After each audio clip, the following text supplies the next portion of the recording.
bodegas también viajan nuestros miedos, fantasmas y esperanzas, que a veces la brújula no funciona muy bien.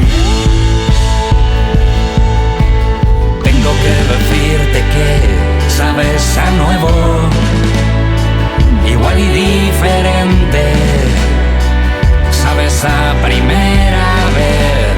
Sí, siempre, siempre vamos a navegar.